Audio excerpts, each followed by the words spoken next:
Big Brothers Big Sisters has been around for over a century, based on a universal human truth, that every single child in their development needs a positive adult mentor, needs positive adults in their lives to help manifest their full potential. And over a decade ago, we brought those best practices, those research, evidence-based best practices to our communities here in Essex, Hudson, and Union counties. And in a short amount of time, in a couple of years, we became a National Gold Standard Award winner. We did this based on the evidence and the practices, but we knew that at the core of it all, we simply try to get to know an adult mentor, we call them a big, and pair them up in a very thoughtful process based on common interests and commonalities with a child in our community. We call them a little brother or little sister. At the end of the process, we call them a match meeting. We facilitate it in the office and we go over the do's and the don'ts, what this program is. It's not about conditional relationship. It's about just being present in the life of a child regularly. We love seeing in a room full of our matches, the smiles emerge when our littles see their big enter the room. That to me is the ROI. That to me is the return on investment that makes it all worth it. When they know that my person showed up for me today.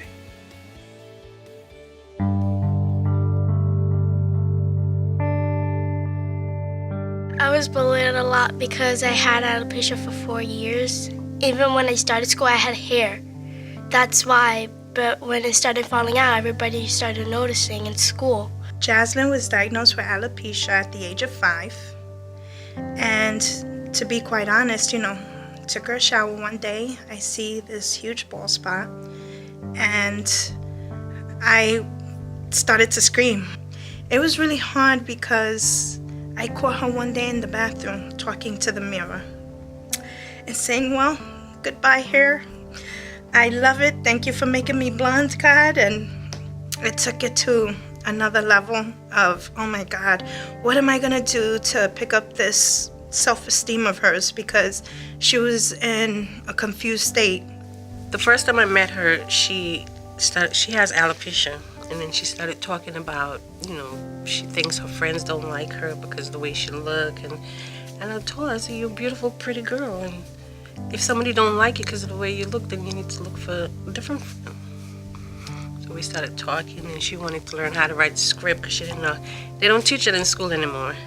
So I bought her some books, and that's what we've been doing. She helped me with some subjects in school to get me going, because I started failing in school without her because I had trouble memorizing all my math, everything. So she helped me memorize, study always at lunch, and then with my hair loss, I started telling her I don't have much friends, they bully me a lot.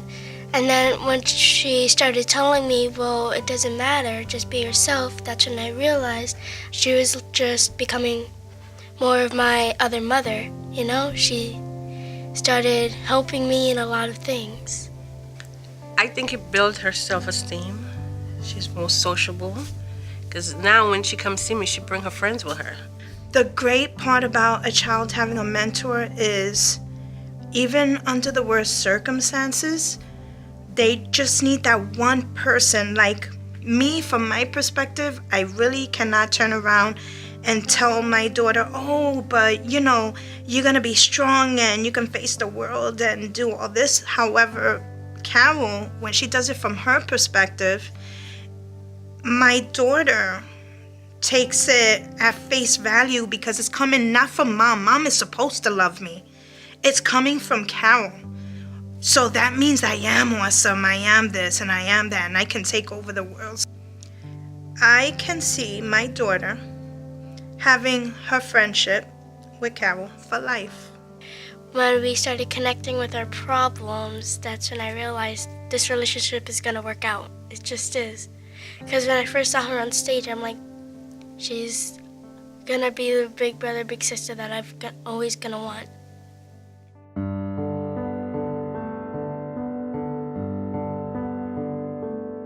Everything's pretty normal before I met Joe, and I met him literally around the time I had just lost a relative and everything, so it was all perfect time in meeting him. And so we were just meeting, kind of probing, doing the normal mentor-mentee activity. But then in December 2009, it changed 3 months later. It was a period of time where I didn't hear from Jaleel. So what happened? We were talking once a week, and I was making sure I met my commitment of 4 hours a month, and just, making sure we had that met in that base commitment. I didn't hear from him. And then all of a sudden, I got in touch with his mother. And that's when she told me that his brother was murdered. And that's when it all changed. I often reflect upon this, but I remember meeting Jaleel. I hadn't seen him for some time. And I remember he was eating a piece of pizza. And I asked him how he was doing. And I always remember the tear that came out of his eye. He never talked about his brother being murdered.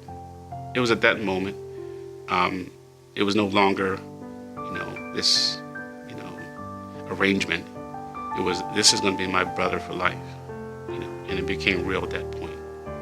And then in December 2012, during that time, his father had developed cancer. And I remember going up to the hospital with Jaleel, with his father. I got a little bit video footage of him showing his son how to tie a tie. I think Jaleel was getting ready for the prom. But you could look in his father's eyes, and you knew his father knew he didn't have much time with his son. Like, I can't even, it's just there, like, for whatever, I know if any instance were to occur, anything or any decision I'm gonna make, Joe's no more than a phone call away. He's gonna answer. If he's busy, he will get back to you. And he's never too far away that we can't link up. So, today to see Jaleel in college and even in all his quirkiness, he's tremendous. I just, I'm committed to him for life. He's my brother. In fact, when my family's getting together for a big event on Christmas, and my sons are coming in, and Jill going to be there because he's one of us, and my wife and children, and everyone just accepted him as a part of the family. Joe family, like I didn't even know the program like aged out. He's just family. Like he's around my family, I'm around his. We definitely is. I can't even see him in any other light but family. It's like I can't even say like his family and then my family. It's just like it's one. Like it's perfect. It's perfect. It's just family. Like I've learned to value life. I learned to value the moment. I've learned to value those things. So I think in that respect, Jilla has taught me all those things. And that's what I would say is the positive and the powerful part of mentoring. It's to not be a mentor or to not engage in this life work. I feel you're just cheating yourself out of something so precious. The thing that's powerful about this is that every single child we all need, as a human need, we need unconditional love in our life to manifest our full potential, to make sense of the world, to be confident for a bright future. And what having a regular positive adult mentor that will meet with you whether or not you make the baseball team or you get cut, whether or not you get an A or an F on your test, that's still your person in your corner. And that unconditional relationship approximates what unconditional love is all about. And we're simply offering this as a regular resource for our kids and our families, asking us to help support that. And so anyone can be that. You just have to be present. You just have to be big.